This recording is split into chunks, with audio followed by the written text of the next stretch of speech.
We go to this story now. Deputy President Paul Mashatile will, as part of his delegated responsibility of promoting social cohesion and nation-building initiatives in the country, deliver a keynote address during the launch of the 2024 Social Cohesion Index research, that's SASCI, in Cape Town. The SASCI research measures key indicators such as political, economic and social factors in order to offer a comprehensive overview of the nation's cohesion. It also highlights areas of strength and identifies challenges that need to be addressed with regards to social cohesion. For more on this, we're joined by SABC News reporter Natasha Phiri. Good afternoon, Natasha.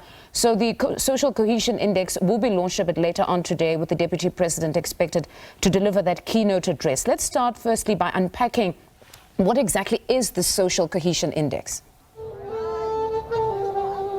Well, thank you so much, Fundo. Quite a very, important occasion, especially on the eve of the State of the Nation address. You talk about the social cohesion, report or index, Fundo, which actually measures key indicators. We're talking about key indicators of the economy, politics, and social factors that will actually offer a comprehensive overview of the nation's cohesion. We actually found there, Fundo, that Limpopo actually leads social cohesion by 56.5%.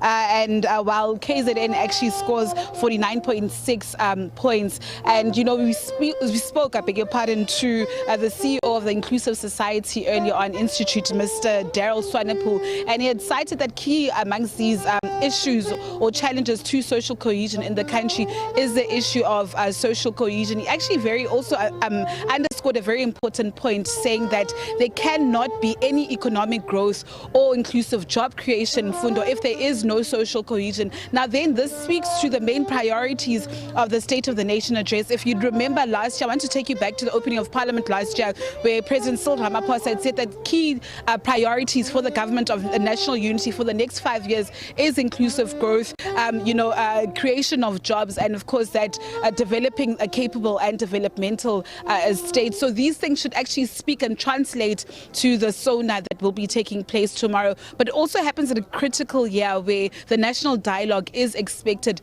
to take place. Like I said, Deputy President Paul Mashatile will be giving the keynote address. You have various ministers like Minister of Sports, Gayton McKenzie, of which social cohesion actually falls under his department. You've got the Minister Marupin Ramakgopa and Deputy Minister Mondli Kungubele, who's also going to be here. But I just want to take this conversation further to the acting spokesperson of the Deputy President, Mr. Keith Khoza. Khoza, thank you so much for joining us on SABC News.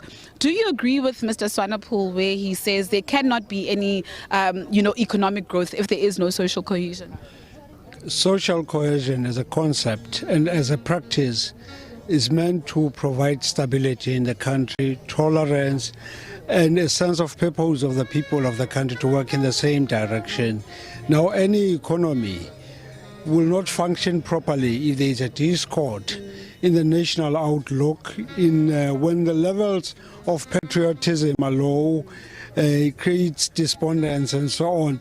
So we believe that if the nation moves in one direction and there is coherence in our views and what we want to achieve as a nation, it augurs well for the economy, because an economy requires stability. Social stability, economic stability, and political stability. So they all are interconnected in ensuring that South Africa as a country emerges as one unit with a clear sense of purpose and vision. I like the fact that you speak about unity, and it comes at a time where the nation is divided. There are those who are divided over the Expropriation Act. I mean, we've been seeing the various comments from Elon Musk, our own president engaging with him, the EFF saying that he broke that diplomatic cord, so to speak, or for lack of better words. What is your position? What is your view on this very issue? Well, the issue of unity is paramount. And the issue of South Africans differing, it is in the nature of politics. You can go anywhere in the world. Once you go to party politics, they tend to articulate different points of view, even if they agree. The nuances will always be there. But that does not mean that there is disunity in the country. It is in the art of trying to outsmart each other in terms of how you articulate the national position and how you interpret the developments. The issues that we have seen now recently, Elon Musk and so on, are issues that belong to a terrain of diplomacy, that we believe that our Department of International Relations will be seized with the Office of the President to try and give a coherent view of where South Africa is.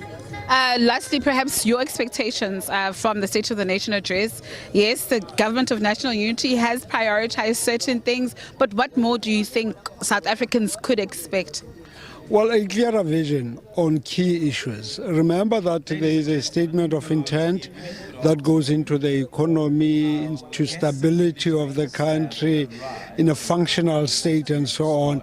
And these are they embody a lot of things that we should be see happening. Socially, what is a program of government? Economically, where are we headed? What are the challenges? At an international level, we now have another issue of Rwanda and so on. How do we interpret it as a country, and what explanation do we give to our people? Because we owe an explanation to our people what happened there. So these are all the challenges that need to be confronted by the President in dealing with the issue of the state of the nation. Remember, the SONA address is about building confidence in what government does. It's about giving leadership. It's about explaining a vision, and that's it. Mr. Khoza, thank you so much for your time. Of course, Mfundo, the program is just about to start right now. I believe the Deputy President is within the vicinity, and of course, we'll bring you the latest updates. And it would be interesting also to get a comment from Gaten McKenzie's Minister of Sports over his comments on Elon Musk, as well as Minister Marupin Ramakgopa, as she's the custodian of the medium-term development plan. With that said, it's back to you in studio. All right, thank you very much for that reportage. That's SABC News reporter Natasha Phiri in